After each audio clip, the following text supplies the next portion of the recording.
Magandang umaga po sa ating lahat. Pagpasensyaan niyo na po, yung lingkod ng Diyos ay wala rito. So, pagtiisan niyo po ngayong oras. Okay lang po ba? So, di ko alam kung maaga tayo matatapos o overtime. Pero, anyway, buksan po natin sa Numbers chapter 6.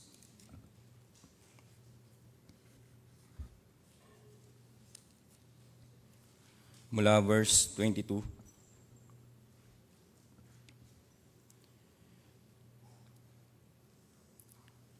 Numbers chapter 6 mula verse 22, babasahin ko.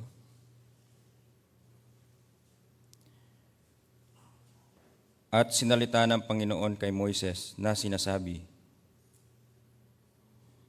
salitain mo kay Aaron at sa kanyang mga anak na sasabihin, sa ganitong paraan babasbasan ninyo ang mga anak ni Israel.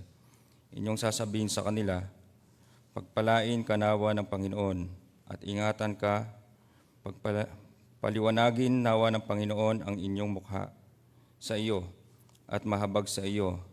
Ilingap nawa ng Panginoon ang kanyang mukha sa iyo at bigyan ka ng kapayapaan.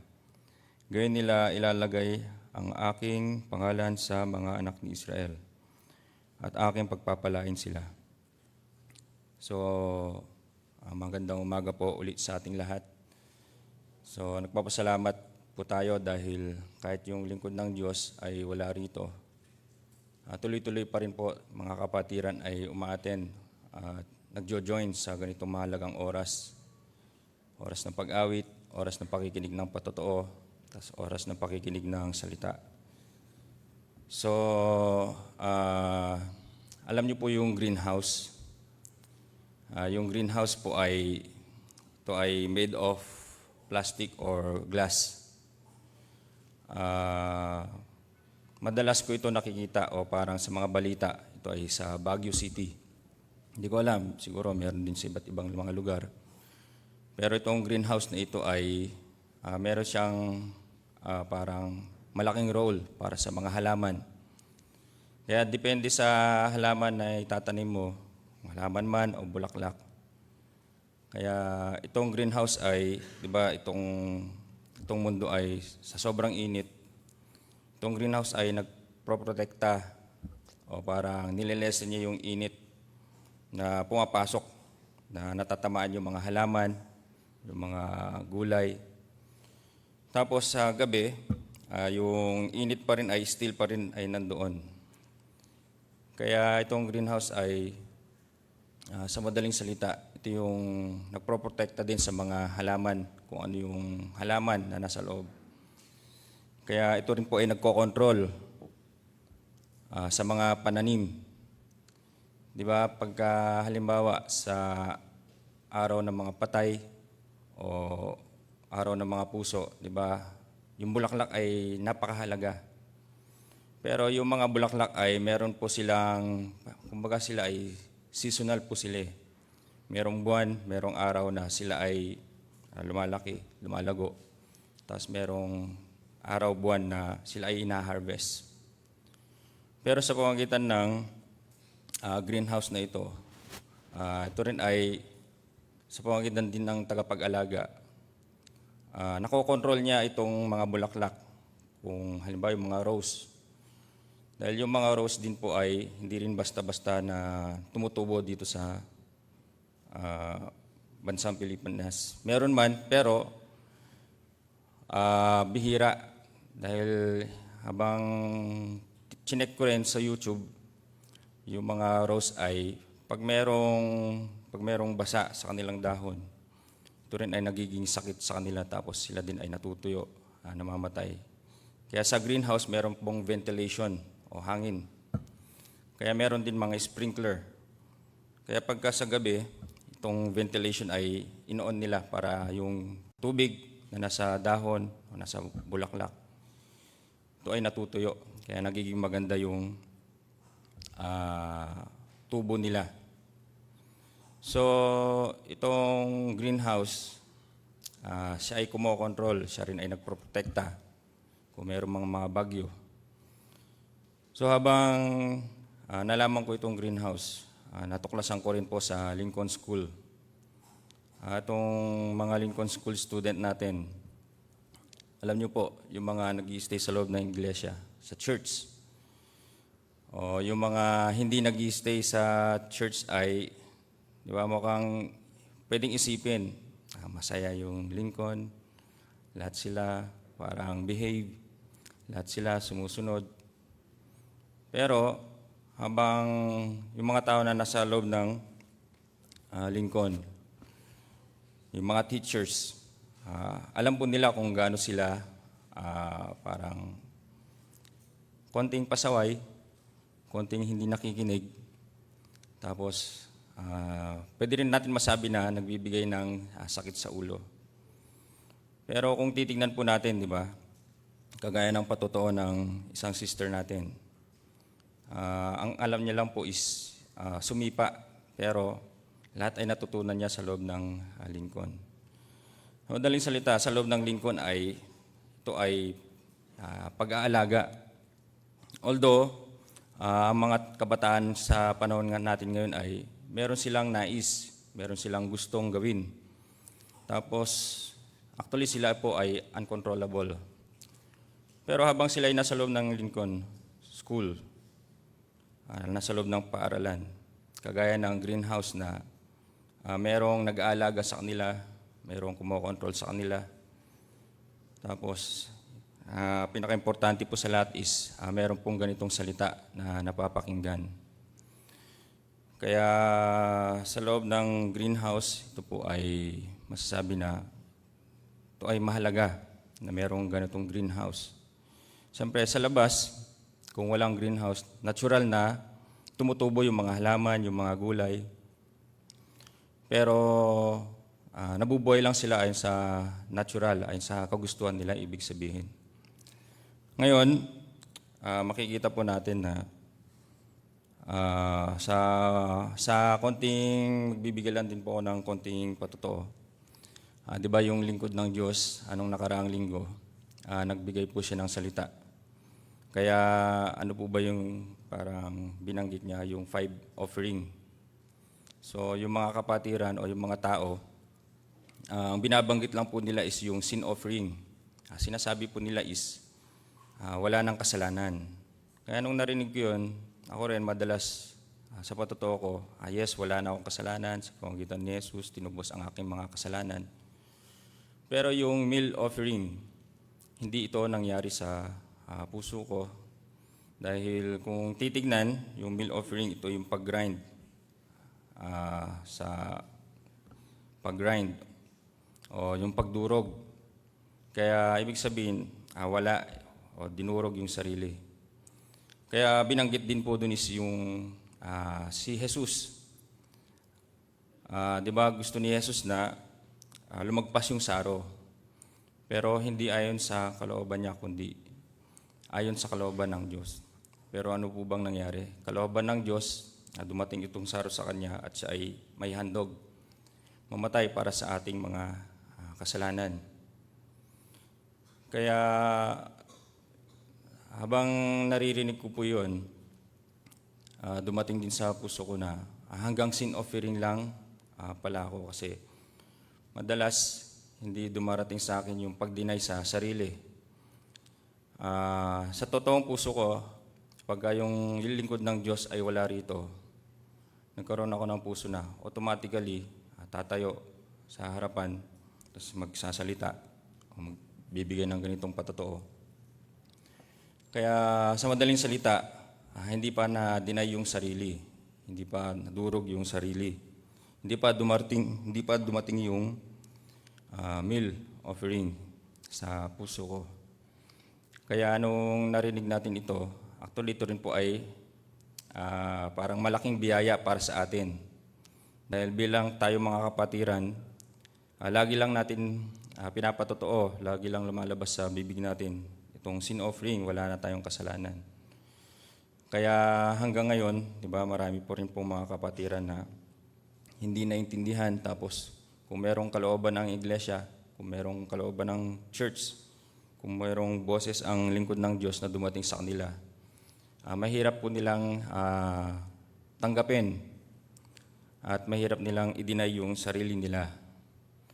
So, kung titignan naman po natin, di ba yung patotoo ng lingkod ng Diyos, nung siya ay 30 years na nag-i-stay dito sa nung anniversary, di ba, narinig natin yung patotoo niya. Tapos habang siya nag-i-stay rito within 30 years, kung titignan po natin, siya po ay Korean. Tapos walang kinalaman po sa mga Filipino. Tapos kultura rin, iba. Kaya pagkain din, iba. Pero dahil sa pangako ng Diyos na nasa Kanya, hindi ayon sa Kanyang kalooban, siya po ay dumating dito sa Pilipinas dahil sa pangako ng Diyos. Tapos narinig din po natin na, di ba, maraming beses na siya ay muntik nang mamatay. Una yung dengue, ikalawa yung sasakyan na gumulong, itong Starex. Katlo ay itong COVID-19. Pero tuloy-tuloy pa rin hanggang ngayon, kahit na ang lingkod ng Diyos meron ng ganitong edad. Pero nakikita natin ayon sa patotoo niya, ay yung Diyos ay kumilos sa kanyang buhay. Kaya nung narinig ko ito, sa puso ko rin ay natouch kasi kung yung lingkod ng Diyos ay wala rito sa Pilipinas, hindi sila nag-mission, yung mga Korean missionary. Kung wala sila dito, ako rin napaisip na, sigurado, ako rin wala dito sa church at hindi pwede makarinig ng ganitong tunay na gospel. Kasi maraming mga tao na nag-claim, yung church namin ay tunay, yung turo namin ay tunay, tapos sinasabi nila, huwag kayong sumamba o makianib sa ibang church. Dahil di ba kung aanib, parang sasabihin na itatakwil. Pero pagkarinig ng tunay na gospel, tapos yung paliwanag din sa John 3:16, actually yung mga tao ay nagdi-discriminate po sila eh. Huwag kang atin sa Iglesia ni Cristo, kasi Iglesia ni Cristo sila. Huwag kang atin ng Roman Catholic, huwag kang pupunta ng born again. Kaya merong mga ganong mga parang pagdi-discriminate, kaya kakabahabahagi. Pero sa John 3:16, ang sabi po ron ay, kung ang sino man sa kanya sumampalataya ay hindi mapapahamak.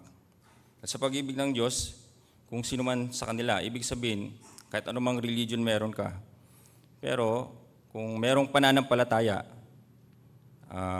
magkakaroon ng buhay na walang hanggan. Kaya hindi din sabi doon na dapat ikaw Roman Catholic, dapat ikaw ay Iglesia ni Cristo, born again ka. Wala pong ganong binanggit. Kaya ang binanggit po ron ay, kung ang sino man sa kanya ay sumampalataya ay hindi mapapahamak. Kaya, di ba, yung lingkod ng Diyos, sa pamagitan din ng lingkod ng Diyos na si Pastor Oxo Park, ipinangaral itong gospel. Kaya si Pastor Nam din lumitaw, yung lingkod ng Diyos punta rito sa bansang Pilipinas. Siya lang din po ay nagtatanim ng binhi, ng tunay na gospel. Kasi yung gospel ay, ito yung gospel ay, ibig sabihin ay good news. Good news. O parang, di ba, merong, bago dumating ang good news, meron munang bad news. Yung bad news is, meron pa tayong kasalanan. Sa unang Adam, sa pamamagitan ng unang Adam, lahat ay nangagkasala. Sa pamamagitan din ng ikalawang Adam, ay lahat ay nangabubuhay. Kaya bago dumating ang ganitong good news, unang Adam ay dumating, tapos nagkasala tayo. Kaya itong good news ay, itong gospel ay good news. Kaya sa pamamagitan ng ebanghelyo ni Jesus, lahat ay nangabubuhay pala. Kaya itong good news ay, di ba, yung church natin, Good News Mission Church. Kaya yung good news ay nagpapahayag ng magandang balita. Magandang balita, ito yung wala na tayong kasalanan. Minsan magpakailanman. Tayo ginawang banal na minsan magpakailanman. Yun din po ay nakalagay sa Biblia. So, habang ito ay nakita ko, sa puso ko rin na-touch kasi, di ba yung lingkod ng Diyos bilang Korean, dininay niya yung sarili niya, tapos punta dito sa bansang Pilipinas. Tapos maraming patotoo ang lumabas sa bibig ng lingkod ng Diyos. Kaya isa rin sa parang hinangaan ko sa lingkod ng Diyos. One time kasi, yung kwarto po namin dito sa may third floor, di ba yung kwarto po namin doon is yung katabi po ng CR na lalaki. Kaya itong CR, di ba, matubig siya, laging nagtutubig. Kaya sa katabi niyang kwarto, ito yung kwarto namin, minsan pag pumapasok ako, amoy mushroom. Nakaamoy na po ba kayo ng mushroom? Amoy kabuti. Kaya pagpasok ko ng kwarto, ganun kulob, tapos amoy mushroom. Kaya isang araw, habang ako naglilinis, tinanggal ko yung aparador. Nakita ko dun sa, yung flooring po natin kasi dyan sa may third floor ay, yung kahoy siya, parang ina-assemble. Kaya dun sa gilid, merong mushroom na tumubo. Merong mushroom. Kaya napaisip ako, pwede ba itong ulamin? Siguro mag-mushroom na lang ako rito. Pero nakita ko, parang hindi rin maganda. Tapos yung amoy, hindi maganda. Tapos ito rin ay binanggit ko sa lingkod ng Diyos. Kaya yung lingkod ng Diyos, siya rin nagtanong, yung CR ba natin dyan sa third floor, nilagyan ba ng waterproofing? Kaya sabi ko, Pastor, hindi ko po alam. Pero siguro kung meron siyang waterproofing, hindi siya kakatas sa kabila. Kaya sabi ng lingkod ng Diyos, sige, ayusin, tanggalin. Kaya that time ay tinanggal ko yung flooring. Tapos, yung lingkod ng Diyos, marami rin siya alam niyo, talagang yung lingkod ng Diyos ay lingkod ng Diyos. Lahat ng problema ay pwede niyang masolve. Kahit man yung mga problema ng mga kapatiran, dahil meron siyang wisdom. Kaya yung lingkod ng Diyos, laging nagsasuggest. Ano kaya, di ba itong flooring, itong vinyl tile na nandito ngayon sa fourth floor, ano kaya kung ito ang ilagay mo? Kaya habang pinag-isipan ko rin, kung ito po ay ilalagay, hindi ba ito ay parang malamig, tapos ganito, ganyan. Pero kinalaunan, sabi ng lingkod ng Diyos, sige, bumili ka na lang ng kapalit para ilagay ito sa kwarto ninyo. Kasi sabi ng lingkod ng Diyos, hindi ito maganda sa mga bata. Kasi that time ay kasama namin yung mga bata namin. Di ba ang hilig ng mga bata ay parang humiga kung saan-saan, sa mga sahig. Kaya yung mga bata, kung walang ganitong mat, kung walang ganitong foam, kung saan-saan sila humihiga. Kaya sabi rin ng lingkod ng Diyos, hindi rin maganda para sa kalusugan ng bata at para sa kalusugan nyo. Kaya sabi ng lingkod ng Diyos, ito, pera. Itong pera na to, sa report, ilagay mo, donation by Pastor Nam. Kaya nung narinig yun, ako rin parang natigilan donation ni Pastor Nam, ibig sabihin, ito ay pera ni Pastor Nam. Ito yung pera na biyaya na dumating kay Pastor Nam. Kaya habang inisip ko yun, yung puso pala ni Pastor ay ibang-iba sa puso ko. Dahil yung puso ni Pastor ay lagi niyang iniisip yung kalusugan ng mga kapatiran, kalusugan namin. Tapos yung pakinabang ng mga kapatiran na nasa loob ng iglesia. Kaya, di ba, yung mga kapatiran na hindi alam yung ganitong puntos. Minsan din, sila din nagkaroon ng misinterpret sa kanilang pag-iisip. Kaya yung lingkod din ng Diyos ay hindi rin basta-basta na nagde-decide. Kahit na mayroong mga kapatiran, pinalam yung ganitong balita. Pero yung lingkod ng Diyos, minsan din lumitaw sa bibig niya. Huwag makinig sa isang balita lang. Kailangan din pakinggan yung iba. Kaya ibig sabihin, yung lingkod ng Diyos ay ibinabalance niya yung dumarating sa kanya. Dahil yung lingkod din ng Diyos, meron siyang wisdom. At hindi siya basta-basta nagdi-decide. Tapos, hindi siya basta-basta nagdi-decide. Ayon lang sa gabay ng Diyos, siya ay nagdi-decide ayon lang sa gabay ng Diyos. Kaya yung mga kapatiran na nag-iisip, bakit yung ganito yung lingkod ng Diyos? Kaya meron na silang conclusion na dahil sa salita ng iba, yung lingkod ng Diyos, ganito ang sinabi. Pero kung kayo, alam niyo kung kayo kasama ng lingkod ng Diyos, makikita nyo na pwede nyo maramdaman. Ang Diyos ay hindi siya basta-basta nagbibigay ng isang desisyon, kundi yung lingkod ng Diyos, lagi niya itong pinag-iisipan kung tama ba na gawin niya sa isang kapatiran, kung ito ay sabihin niya sa isang kapatiran, ano bang mararamdaman ng puso ng kapatiran na to. Pero, di ba, ayon lang sa gabay ng Diyos, ang lingkod ng Diyos ay nagdi-decide. So, maraming mga kapatiran ay hindi alam yung ganitong puntos. Pero kung malaman natin, pwede natin sabihin na, salamat dahil ito pala yung gabay. Kaya habang kasama ng lingkod ng Diyos dito sa Quezon City, sobra din po ako nagpasalamat dahil alam po ninyo, sa mga hindi po nakakalam, lumaki po ako na walang tatay. Dahil yung mother ko, habang kasama yung tatay namin, o tatay ko, habang kasama yung tatay ko, nung pinagbubuntis ako ng aking ina, pinag-iwalay po sila ng lola namin eh. Kaya actually itong lola namin, parang kung ano yung gusto niya mangyari, yun lang yung nasusunod. Dahil inisip niya, meron siyang pinag-aralan. Pero one time, siyempre ako ay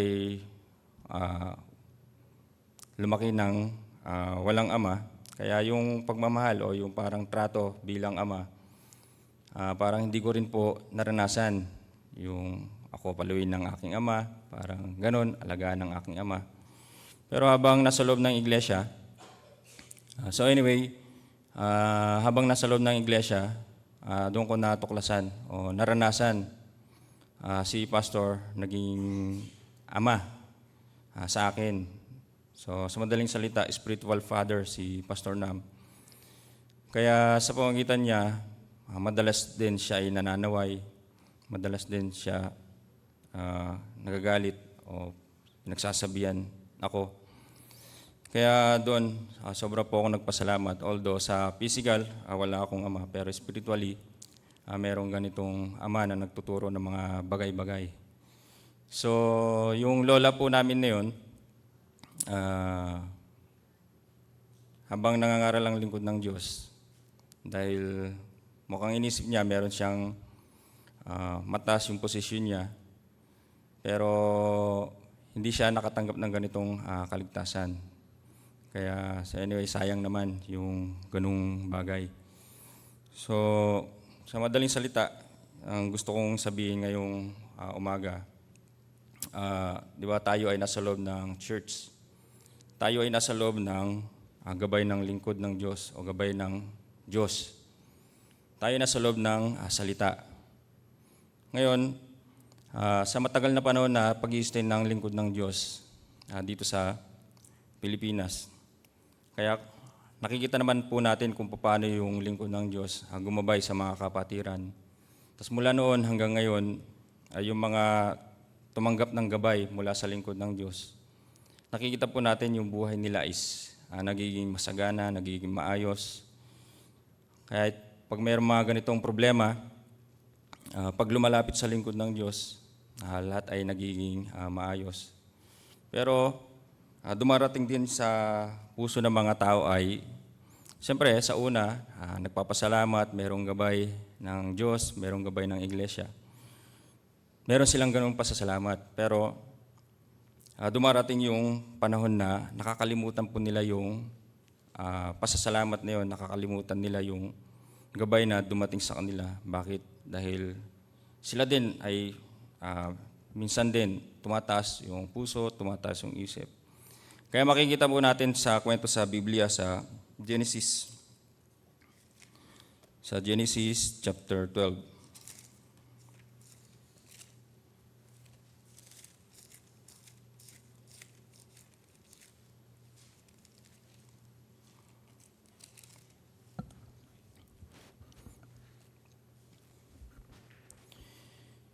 Sa Genesis chapter 12 mula verse 2, babasahin ko.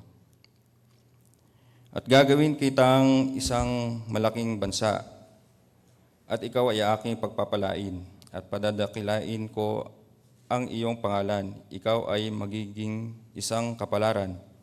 3. At pagpapalain ko ang mga magpapala sa iyo, at susumpain ko ang mga susumpa sa iyo, at pagpapalain sa iyo ang lahat ng angkan sa lupa. Kaya't yumaon si Abram ayon sa sinalita sa kanya ng Panginoon, at si Lot ay sumama sa kanya. At si Abram ay may 75 taon nang umalis sa Haran. So hanggang verse 4 po yung binasa natin.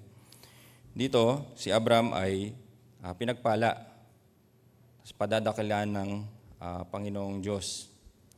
Kaya merong isang tao na sumama sa kanya. Ito yung pamangkin niya na si Lot. Si Lot daw ay sumama sa kanya. Kaya alam naman po natin yung kwento dito, di ba? Kung ano yung nangyari. Kung ano yung nangyari kay Lot at kay Abram.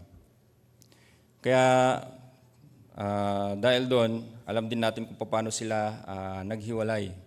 Kung paano, di ba, yung Diyos, sinabi doon na pagpapalain kita. Ibig sabihin, si Abram ay pinagpala na ng Diyos. Kaya yung mga tao na kasama rin ni Abram ay pinagpapala. Kaya itong si Lot, kasama niya si Abram sa isang tolda. Habang sila din ay nasa isang tolda, lahat ng kay Abram ay kay Lot din. Kung anong kinakain ni Abram, yun din po ay kinakain ni Lot. Kung anong meron si Abram, yun din po ay meron si Lot. Pero isang araw sa Genesis chapter 13 verse 5. Sa Genesis chapter 13 verse 5, sabi po rito, at si Lot man na kinasama ni Abram ay may tupahan at bakahan at mga tolda, at sila'y hindi makayanan ng lupa, at sila'y manahan na magkasama, sapagkat napakarami ang kanilang pag-aari, na anupat hindi maaring manirahang magkasama. 7. At nagkaroon ng pagtatalo ang mga pastor ng hayop ni Abram at ang mga pastor ng hayop ni Lot. At ang Kananeo at ang Preseo ay naninirahan roon sa lupain. Ngayon, dahil si Lot ay walang-wala at first, pero dahil kasama niya si Abraham. Dahil si Abraham ay pinagpala ng Diyos, kaya si Lot din ay pinagpala ng Diyos.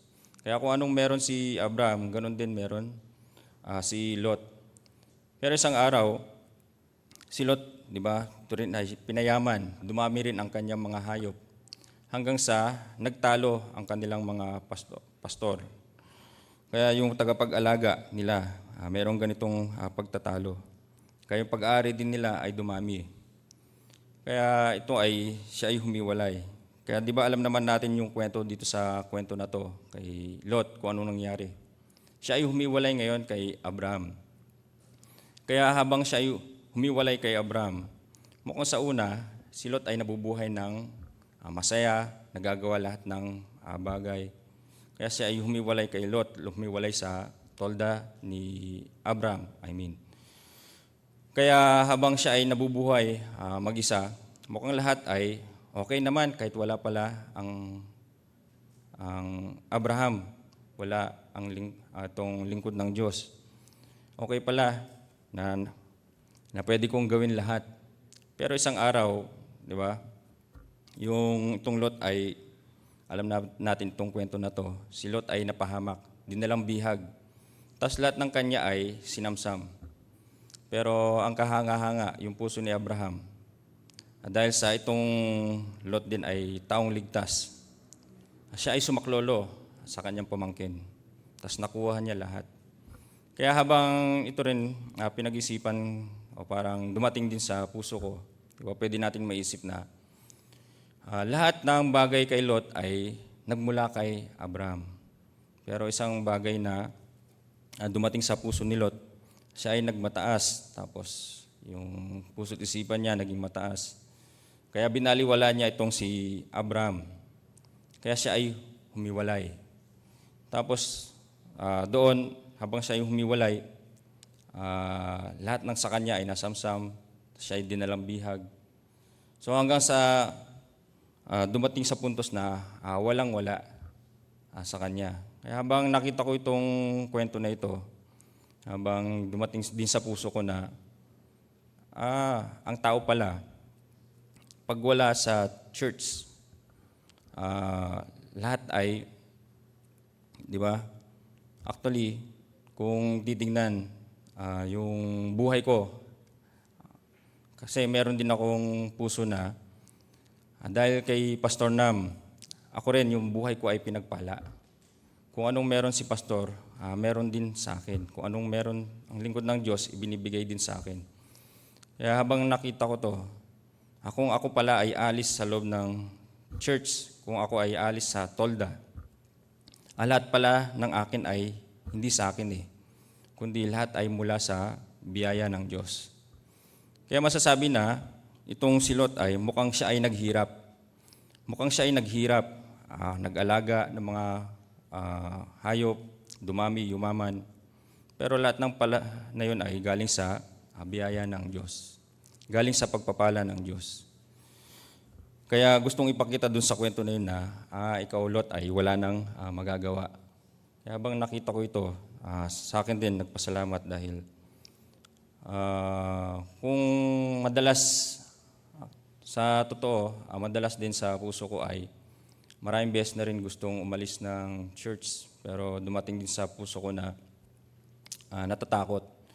Pero salamat dahil merong lingkod ng Diyos na nagtuturo sa amin. Tapos, di ba yung spiritual life, ganitong gustong ituro sa amin. Kaya dahil ako nasa loob ng church, lahat ay nasa akin na pala. Kaya tingnan din po natin yung kwento sa Luke chapter 15. Di ba yung Luke chapter 15 ay ano ba ang parang pinaka-kwento doon? Yung prodigal son. Di ba? Yun yung sikat na prodigal son. Pero merong isang hindi napapansin doon. Pero sabi ng lingkod ng Diyos, di ba sa paningin natin, sa pandinig natin, yung prodigal son, siya yung pinakamasama kasi kinuha niya yung kanyang mana. Tapos siya din ay nilustay o inubos itong pera na kanyang kinuha sa kanyang ama. Tapos gumawa ng mga bagay na hindi kanais-nais, kasama ng mga patutot. Kaya araw, gabi, kasama ng mga patutot, kasama ng mga barkada, nagiinom. Kaya dahil marami siyang pera, lahat ay ginagawa niya ayon sa kanyang kagustuhan. Pero doon din, hinayaan din ng kanyang ama. Siyempre, alam din ng ama kung anong mangyayari sa kanya. Pero hinayaan ito ng kanyang ama. Sa puso ng ama, someday, siya rin magsisisi. Siya rin pwedeng mag-isip ng maayos. Siya din ay babalik sa tahanan. Kaya itong prodigal son, itong ikalawang anak, dumating yung panahon na wala na sa kanya ang lahat. Kaya siya din, sa puso niya, siya nagsisi, tapos bumalik. Puso niya muna pumunta sa bahay ng kanyang ama.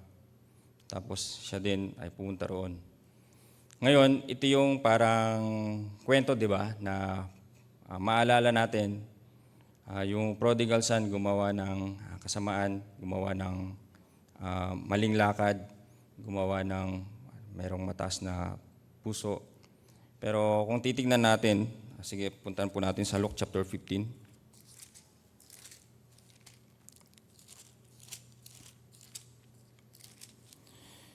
Sa Luke chapter 15 verse 25. Basahin ko po, Luke chapter 15 verse 25.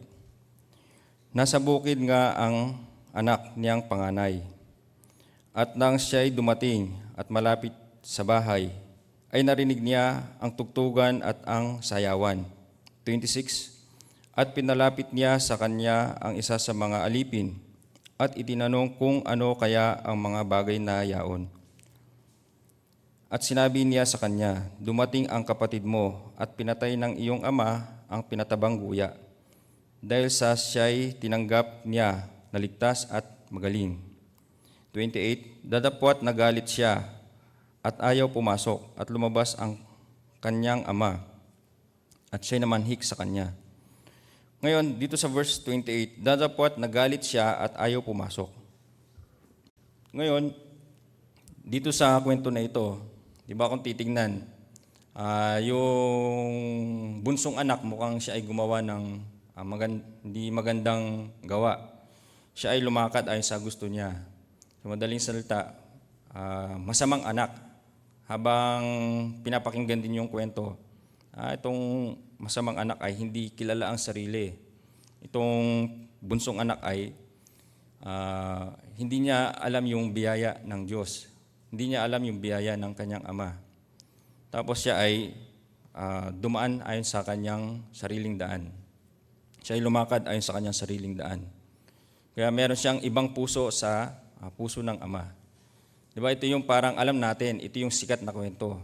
Pero sabi ng lingkod ng Diyos, mukhang itong bunso ay mukhang pinakamasama. Pero meron pang mas masama sa kanya. Walang iba kundi yung panganay. Sabi rito sa verse 28, dadapwat nagalit siya at ayaw pumasok at lumabas ang kanyang ama at siya'y namanhik sa kanya. Alam niyo po kung bakit sinabi ng lingkod ng Diyos na siya ang pinakamasama, mas masama sa kanyang bunsong anak. Dahil nagkaroon siya ng judge sa kanyang puso. Dahil anong sabi niya dito? Sabi sa verse 29, verse 30. Sa verse 30, dadapwat nang dumating itong anak mong umubos ng iyong pagkabuhay sa mga patutot, ay ipinagpatay mo siya ng pinatabang guya. Kaya habang binabasa ko rin po itong salita, dadapwat nang dumating itong anak mong umubos. Di ba pwede naman sabihin, dadapat nang dumating itong kapatid kong bunso. Di ba? Kahit papaano, parang matatanggap sa puso na kahit ganun yung ginawa ng kapatid ko. Pero yung salita na sinabi rito, dadapwat nang dumating itong anak mong umubos. Anak mo. Ibig sabihin, hindi niya itinuring na kapatid. Kaya bakit ito lumabas sa bibig niya? Itong taong ito ay, di ba siya ay inubos yung pagkabuhay o inubos yung mga pera sa mga patutot. Di ba napakasama ng ginawa niya? Yung tatay namin naghihirap, tatay namin pinagsikapan lahat ng mga bagay-bagay. Pero itong taong ito, itong batang ito, inubos lahat sa mga patutot. Kaya sa ganon, dito niya hinusgaan yung kapatid niya. Dadapwat siya'y sumagot at sinabi, di ba sabi rin dito, verse 30, dadapwat nang dumating itong anak mong umubos ng iyong pagkabuhay. Merong diin, dadapwat itong anak mong umubos ng iyong pagkabuhay. Kaya doon, mukhang yung bunsong anak siya ay masama, pero itong panganay na anak siya ay tahimik lang tahimik. Pero one time, sumabog din sa puso niya. Siya ay nag-judge sa kanyang puso. Napakasama nito. Hindi ko to kapatid. Kaya doon, makikita natin na yung pinakamasama pala ay yung tahimik. Kaya alam niyo po, minsan din, di ba, sa mga patotoo, kung mabibigyan ng pagkakataon na magpatotoo, yung mga tahimik ay hindi sila nagpapatotoo. Pero sa loob nila, marami silang gustong ipatotoo, marami silang, sa madaling salita, sa puso din nila, maraming judge sa kanila. Pero ang kahanga-hanga dito sa verse 31, tignan natin sa verse 31. At sinabi niya sa kanya, "Anak, ikaw ay palaging nasa akin, at iyo ang lahat ng akin." 32, "Dadapat karapat-dapat mga katuwa at mga agsaya tayo, sapagkat patay ang kapatid mong ito at muling nabuhay, at nawala at nasumpungan." Diba sa verse 31, at sinabi niya sa kanya, "Anak, ikaw ay palaging nasa akin, at iyo ang lahat ng akin." Ngayon, kahit na yung panganay na anak na meron siyang judge sa kanyang puso, meron siyang paghahatol, pero yung ama ay sobrang luwang ng kanyang puso. Kahit na yung mga anak niya, merong ganitong mga parang nag-iba ng landas, merong paghuhusga sa isa't isa, pero yung ama ay hindi niya hinatulan, walang paghahatol, kundi kalmado niyang sinabi na, at sinabi niya sa kanya, "Anak, ikaw ay palaging nasa akin, at iyo ang lahat ng akin." Kaya habang ito rin ay nakasulat, di ba, mahalalaman natin na yung puso ng ama at puso ng anak sobrang magkaiba. Sa puso ng anak, merong paghahatol, merong paghuhusga.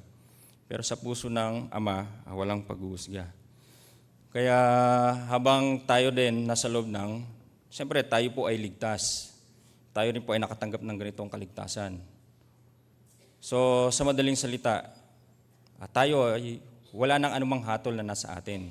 Tama po ba? Lahat ng nakay Kristo Jesus ay wala nang anumang hatol. Di ba nakalagay sa Romans chapter 8.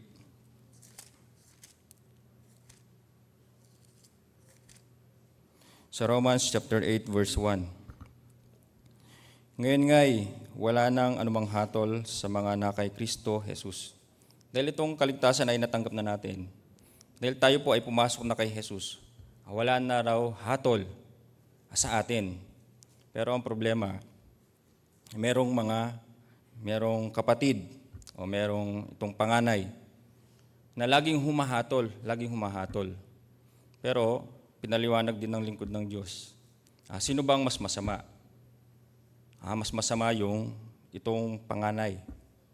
Dahil itong bunsong anak, kahit mukhang sa paningin ng ama, mukhang masama ang kanyang lakad. Mukhang masama, meron siyang ibang puso. Pero dahil siya ay nagsisi, nakilala ang kanyang sarili. Wala pala akong magagawa kung ako ay humiwalay sa aking ama. Wala pala akong magagawa kung ako ay wala sa tahanan ng aking ama. Ako pala ay walang kabuluhan. Lahat pala ng akin ay galing sa aking ama. Pero itong tahimik na kuya, dahil inisip niya, laging nagsisilbi, di ba? Sa Acts, sa Luke, balikan ko lang po sa Luke chapter 15, meron siyang ganitong binanggit. Sa Luke chapter 15 verse 29. Datapwat siya'y sumagot at sinabi sa kanyang ama, "Narito, maraming taon nang kita'y pinaglilingkuran, at kailan may hindi ako sumaway sa iyong utos, at gayon may hindi mo ako binigyan kailanman ng isang maliit na kambing upang ipakipagkatuwa ko sa aking mga kaibigan." Kaya dahil meron siya sa puso niya, meron siyang ganitong katwiran, kaya lumabas yung ganitong sama ng loob niya, siya ay nagalit. Pero dahil sa hindi niya kilala yung sarili niya, yung galit lumitaw sa kanya. Yung paghuhusga, lumitaw sa kanya. Pero alam po ninyo, mayroong salita sa Biblia na nakalagay sa Mateo chapter 7. Mateo chapter 7 verse 3.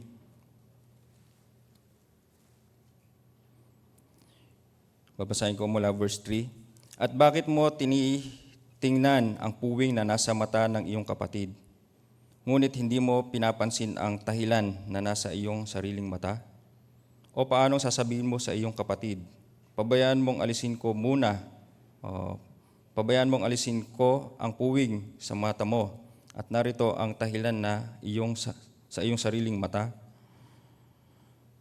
Verse 5, ikaw na mapagpaimbabaw, alisin mo muna ang dahilan sa iyong sariling mata.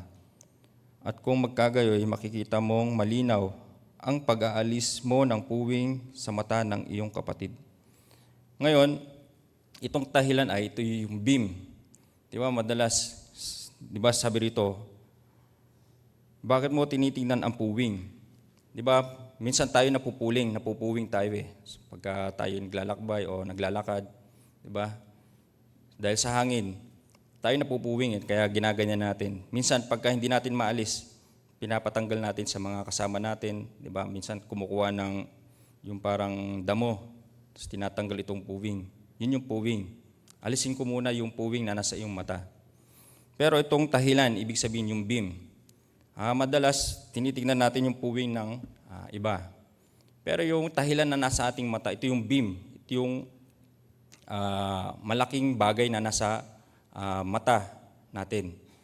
Gusto natin tanggalin yung puwing na nasa kapatid natin, pero hindi natin kayang tanggalin yung beam na nasa ating mata. Kaya ito po ay actually nangyayari. Pero tayo po ay nasa loob ni Kristo. Tama po ba? Tayo po ay nasa loob ng ating Ama, tahanan ng ating Ama. Siyempre, dumarating din sa atin yung pag-judge sa iba, dumarating yung paghuhusga sa iba. Pero ano bang sabi ng Ama? Di ba sabi sa Romans,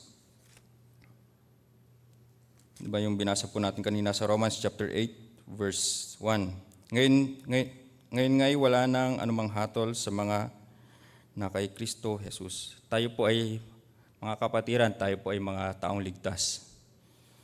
Kung tayo po ay maliwanagan, gaya ng bunsong anak, ako pala ay masamang tao, ako pala ay lumalakad ayon sa gusto ko.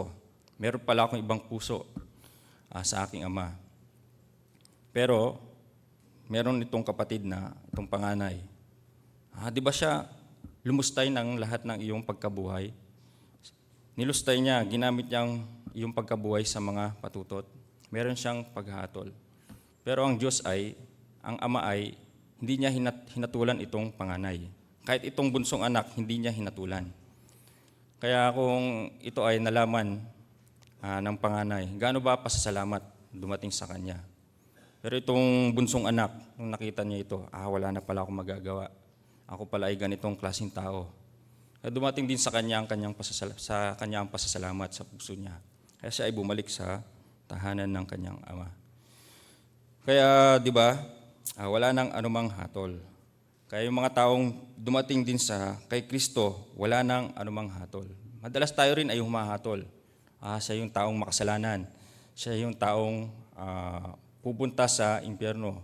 Siya yung taong pangit ang ugali. Madalas tayo ganito humahatol. Sigurado, siya yung tao na pupunta sa impyerno. Bakit? Kasi siya ay gumawa ng maraming kasamaan. Pero alam ninyo, ito rin ay dumating sa mga Fariseo at Iskriba. Di ba, yung itong babaeng nahuli sa akto ng pangangalunya. Yung mga Fariseo at Iskriba, handa silang batuhin itong babaeng nahuli sa akto ng pangangalunya. Pero nung siya ay maiharap na kay Jesus, si Jesus ay nagsabi sa kanya, ako man ay hindi rin hahatol sa iyo. Ako man ay hindi rin hahatol sa iyo. Ito'y sinabi ni Jesus. Kahit anumang ginawa ng babaeng ito, kahit parang kasamaan sa mata ng Panginoong Diyos, kaya sa paningin ng mga tao, itong babaeng ito ay karapat dapat sa kamatayan. Maraming paghuhusga sa kanila.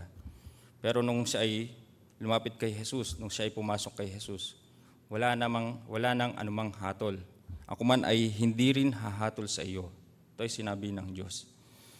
Kaya habang ganun po ay nangyari, hindi po ba nakapagpasalamat dahil tayong mga taong laging gumagawa ng ganitong kasamaan. Tayong mga taong laging iba yung puso sa lingkod ng Diyos. Tapos merong pagre-rebelde. Pero ang lingkod ng Diyos, ano ba ang sinabi ng Diyos? Ang lingkod ng Diyos, di ba yung sa Luke chapter 15, verse 31. At sinabi niya sa kanya, "Anak, ikaw ay palaging nasa akin, at iyo ang lahat ng akin." Kaya kahit anuman pala tayo sa harapan ng Ama. Ano bang sinabi ng Ama? At sinabi niya sa kanya, "Anak, ikaw ay palaging nasa akin, at iyo ang lahat ng sa akin." Walang paghuhusga, kundi lahat kung anong meron ng Ama, yun din ay matatanggap natin. Kaya habang binabasa ko rin po itong kwento na ito, yung lingkod ng Diyos, never din siyang nag-judge sa akin. Never din siya nag-judge sa mga kapatiran. Kaya lahat ng sa lingkod ng Diyos ay sa akin din pala. Lahat na kung anong meron ang lingkod ng Diyos, yun din ay gustong ibigay sa mga kapatiran. Kaya, di ba, tayo mga kapatiran, dahil iba yung kaisipan natin, iba yung kalooban natin, meron tayong sariling kalooban. Kaya natin kailangan po ang church. Tama po ba? Dahil meron tayong ibang kaisipan, ibang puso, kaya kailangan natin ang church. Tingnan natin sa Isaiah chapter 55.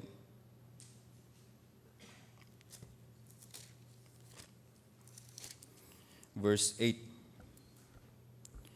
"Sapagkat ang aking mga pag-iisip ay hindi nyo mga pag-iisip, o ang inyo mga lakad ay aking mga lakad, sabi ng Panginoon." Kaya yung lakad natin, laging taliwas sa lakad ng Diyos, sa kalooban ng Diyos. Tapos yung pag-iisip din natin, laging pagre-rebelde, kaisipan din natin ay hindi tumutugma sa gabay ng Diyos. Kaya lagi po tayong naliligaw. Pero anyway, pinaka-importante po rito is kailangan po natin ng iglesia. Dahil yung puso at isipan natin, laging iba, lakad natin, laging iba sa lakad ng iglesia, sa lakad ng lingkod. Kaya kailangan po natin ng iglesia sa ating buhay. Kaya sa oras na ito, habang iniisip ko rin, ako pala ay nasa loob ng greenhouse. Sa greenhouse, anytime, kung itong bulaklak ay pabubulaklakin, kahit itong rosas, wala pa sa tamang panahon. Kaya kung gusto ng may-ari o taga-pag-alaga na pabulaklakin itong rosas, tas ibenta, pwede mangyari. Kaya tayo rin po pala ay nasa greenhouse. Mga Lincoln student man, nasa greenhouse. Kaya ibig sabihin, nasa greenhouse, protektado sa bagyo, protektado sa mga insekto, nasa pangangalaga ng tagapag-alaga. Anytime, pwedeng mabiyayaan. Kaya anytime, tayo rin po pala gustong biyayaan ng Diyos. Actually, tayo ay meron ng biyaya po sa atin eh. Pero anytime din po, tayo po ay gustong biyayaan ng Panginoong Diyos. Mapalingon man, mga kapatiran man, habang tayo nasa loob ng church, nasa loob ng salita. Ngayon, balagan po natin yung pinaka-main verse po natin sa Numbers chapter 6. Sa Numbers chapter 6 verse 22. Sabi po rito sa verse 22, "At sinalita ng Panginoon kay Moises na sinasabi, salitain mo kay Aaron at sa kanyang mga anak na sasabihin, sa ganitong paraan, babasbasan ninyo ang mga anak ni Israel. At inyong sasabihin sa kanila, pagpalain ka nawa ng Panginoon at ingatan ka. Paliwanagin nawa ng Panginoon ang kanyang mukha sa iyo at mahabag sa iyo. Ilingap nawa ng Panginoon ang kanyang mukha sa iyo at bigyan ka ng kapayapaan. Gayon, nila ilalagay ang aking pangalan sa mga anak ng Israel at aking pagpapalain sila." Kaya ito ay sa puso ng Diyos. Gustong pagpalain ang mga Israel. Kaya tayo rin, habang tayo nasa loob ng church, nasa loob ng salita, gusto po tayong pagpalain ng Panginoon. Tapos sabi rito, gayon nila ilalagay ang aking pangalan sa mga anak ni Israel. Di ba? Pag tayo po ay nananalangin, ano po bang binabanggit natin una? Amang Diyos. Di ba? Nagpapasalamat po ako sa oras na ito. Amang Diyos, nawa itong ganitong bagay and po sa kalooban ninyo. Pag tayo po ay nananalangin, lagi natin unang binabanggit itong Amang Diyos. Kaya ganun ay gustong gawin ng Panginoong Diyos sa atin. Sabi rito, gayon nila ilalagay ang aking pangalan sa mga anak ni Israel. Kaya sa puso natin, meron na tong pangalang Diyos sa puso natin. Tapos aking pagpapalain sila. Kung mangyari yung pangalang Diyos na nasa puso natin, banggitin itong pangalan, Diyos, pangalang Diyos, doon tayo ay pagpapalain. Tapos yung Diyos ay mahabag sa atin. Tapos iingatan tayo ng Panginoon. Tapos tayo ay kahabagan. Tapos lahat ng pagpapala ay darating sa atin. Kaya itong greenhouse o itong salita, habang tayo po ay nasa loob ng church, nasa loob ng salita, gusto po tayong pagpalain ng Panginoong Diyos. Kaya titingnan ko po yung mga Lincoln. Sila ay nasa loob ng Lincoln School. Di ba? Kahit na maraming beses ako sumigaw sa kanila actually. Tapos talagang pasaway. Merong nag-over the backward, may naninigarilyo. Tapos, hindi ko alam, baka umiinom pa ng alak. Sa puso ko talagang gustong lumabas yung galit. Pero habang inisip ko rin yung puso ng lingkod ng Diyos, yung lingkod ng Diyos ay hindi pala ganito. Kaya lumabas din sa puso ko yung paghuhusga. Kaya anyway, di ba nakita naman natin kung paano sila nagbago. Sa pag-play ng instrument, sa una hindi nila alam. Tapos sa pagpapatotoo din. Ibig sabihin, yung Diyos ay habang sila ay nasa loob ng Lincoln School, sa loob ng church, pagpapala ay dumating sa kanila. Pag-iingat din ay dumating sa kanila. Amen po ba? So anyway, hanggang dito na lang po ang salita. Sana isipin po natin, wala nang anumang hatol sa atin na nasa loob na Jesucristo. Amen? Kaya yun din po ay dapat nating pasalamatan. Wala nang anumang hatol. Kaya hanggang dito na lang po at manalangin ako para tapusin. Amang Diyos, maraming salamat po sa oras na ito na binigay po ninyo. Although yung lingkod ng Diyos ay wala rito, nasa bansang Africa para sa ganitong mission trip. At tuloy-tuloy pa rin po kaming mga kapatiran na nandito para sa pag-awit ng mga himno, tapos pakikinig ng salita, pakikinig ng mga patotoo. Ito ay mahalagang oras para sa amin, sa mga taong ligtas. Kaya sa puso din namin dumarating ang ganitong paghatol, dumarating ang ganitong paghuhusga. Tapos madalas din iba yung lakad namin sa lakad ng lingkod, lakad ng iglesia. Pero ang pinasasalamatan po namin, kami ay hindi hinusgahan ng ganitong iglesia, hindi hinusgahan ng ganitong lingkod, kundi yung lingkod, laging inaalala kami, physically man o spiritually. Kaya doon po kami nagpapasalamat. At kami rin, wala nang anumang hatol na kay Kristo. Kahit na yung mga tao naghahatol sa amin, mayroon ka pang kasalanan, pupunta sa impyerno. Pero dahil sa paniniwala po namin na maniwala kay Jesus na nagtubos ng aming lahat ng aming mga kasalanan at kami ay nalinis na, doon kami ay naging banal, perfect, at ang aming mga kasalanan ay hindi na alalahanin pa. Kaya yung pag-isip at lakad namin ibang-iba sa lakad at pag-isip ng Diyos. Kaya ito po yung kailangan namin sa buhay namin itong iglesia. Dahil madalas yung lakad namin ay iba. Kaya tuloy-tuloy Ama, gabayan ninyo kami mga kapatiran sa pamamagitan ng salita at sa pamamagitan ng mahal na lingkod ninyo. Ingatan niyo rin po yung mga lingkod ninyo, Pastor Nam at Samunim, para sa kanilang mission trip. Although yung edad din nila, hindi ganun kabata. Sila din merong ganitong edad na madaling mapagod. Ingatan niyo po sila. Bigyan sila ng kalakasan at bigyan sila ng malusog na kalusugan habang sila ay nagmi-mission trip. Tapos para din po sa safety nila. Kaya Mang Diyos, sa oras na ito, kami nagpapasalamat. Kami na lang sa pangalan ni Jesus. Amen. Maraming salamat po.